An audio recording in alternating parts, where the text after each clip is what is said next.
All right, welcome back to the channel. It's your boy Fanon, and in this video, we're going to be in the welterweight division where Errol Spence Jr., I think, might have leaked some information about his next fight. I'm excited about it, but unfortunately, it's a good news, bad news type of situation. And just to let you know, this is me looking at the circumstances around what Errol Spence Jr. said and being like, okay, there's only really one outcome for this one.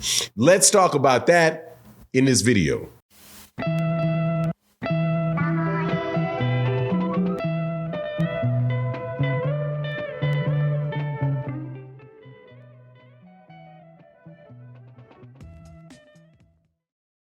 All right, welcome back to the channel. It's your boy Fanon, and in this video, we're going to be in the 147-pound division, and we are going to talk about one of my dreams coming true in the sport of boxing. At least that's what I believe is the case, because Errol Spence Jr. Was at the fight, obviously, for Frank Martin last night, and he said something to Brian Custer about announcing his next fight that pretty much lets you know what is going on. Now, before I get into that, though, let me welcome you back to the channel. If you are new to the channel or you've been watching the channel and you've not subscribed, hit the subscribe button, hit the bell icon so you can be notified of when we release more videos, which we do pretty much every day. We have a lot of really good boxing conversations that go on in the live streams and in the videos. So join the family. If you are a longtime subscriber and supporter, however, like my guy, Jeffrey Brooks, who is still mad at me about the fact that your boy is just doing what his boy is doing. Not going to mention any names because we got a certain fan base a little bit overly sensitive today. So I'm going to try to leave that fan base out of this video. However, thank you, Jeffrey Brooks, for your support in the super chats and in the cash apps. Also, thank you to everybody that in the increasing number of people that are supporting videos like this by hitting that super thanks, which is the heart with the $sign, which allows you to directly support content creators who are producing content that you enjoy and you want to continue to see produced. So thank you guys so much. And I implore you to use that for other channels that you really do like, that, because, hey, man, it's a grind being on this YouTube, and the support from you guys are really, really, really what counts and keeps it going. But let's get into this.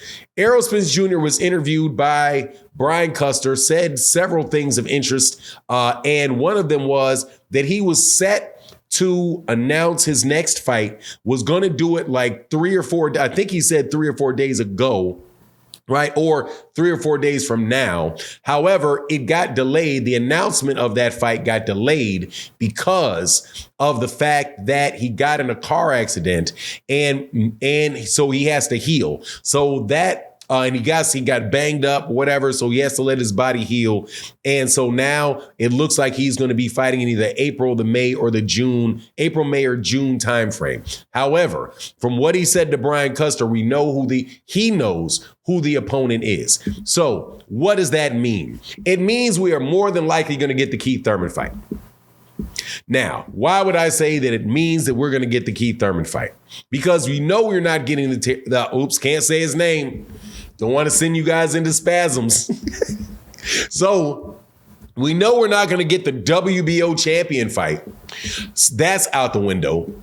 And we know that's out the window because he said, well, hopefully, he being Errol Spence Jr. said, hopefully, we can get back to the negotiation table. Hopefully we can make something happen in 2023, because that's a fight that he still wants, right? So he spoke about the WBO champion who shall not be named in this conversation, because some of y'all are so upset that this man, anyway, I'll leave it alone now because it's fun messing with you about it. However, that leaves Keith Thurman. We know it's not going to be Jaron Ennis. Jaron Ennis is fighting on January 7th. We know it's not going to be Amanda Stanionis, because Amanda Stanionis is fighting Virgil Ortiz. They already went to purse bid. That fight is being ordered. If Virgil Ortiz does not fight him, that means if Stanionis does not fight Virgil Ortiz, that means he's going to lose his mandatory anyway. So that's out the window. The only other person that is out there is Keith Thurman, who the WBC ordered to fight Errol Spence Jr. So, and they ordered about a month ago, right? So if it was a month ago and they were set to announce the bout, that means they had to have gone into some type of negotiation, had some type of conversation about making that fight. And they're going to make that fight. And I am happy that they're going to make that fight. Let me tell you once again, for the 9 millionth time, if you are a longtime subscriber and supporter of this channel, why I'm happy about that fight. Because Keith Thurman is a solid competitor for Errol Spence Jr. I don't care how many times you guys saw this guy, which is 3, get hit with a body shot. The fact that you don't like that he ducked Errol Spence Jr. a few years ago, none of that matters to me.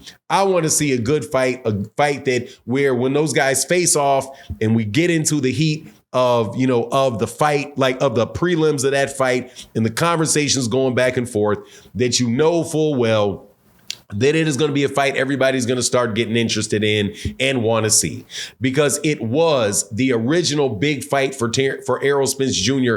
in the 147-pound division when Keith Thurman was the WBA champion, and then he became the WBA and the WBC champion right before Errol Spence Jr. went over to the UK to snatch the belt from Kell Brook over there. And after that, he was looking for that bout, but it just did not get made because Keith Thurman was ducking.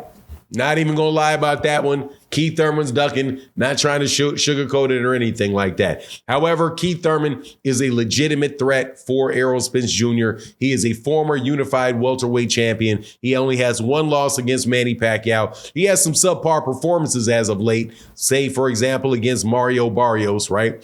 And I thought, and I'll continue to maintain, I thought there was a chance he could have won that Manny Pacquiao fight if he had not been, well, he got knocked down. Okay, so I don't want to cry over spilled milk, but yeah, I don't know about that knockdown. But in that bout, Manny Pacquiao definitely hurt him, definitely crumpled him with a body shot. So obviously Keith does have that body shot problem.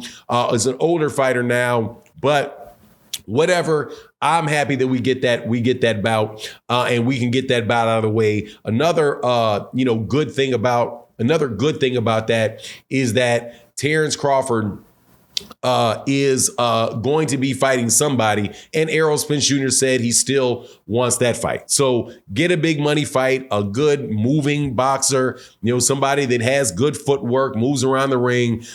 Even though this is an orthodox situation, and that fight for Errol Spence Jr. will more than likely be, from a southpaw stance. I think is a good prelim fight for that.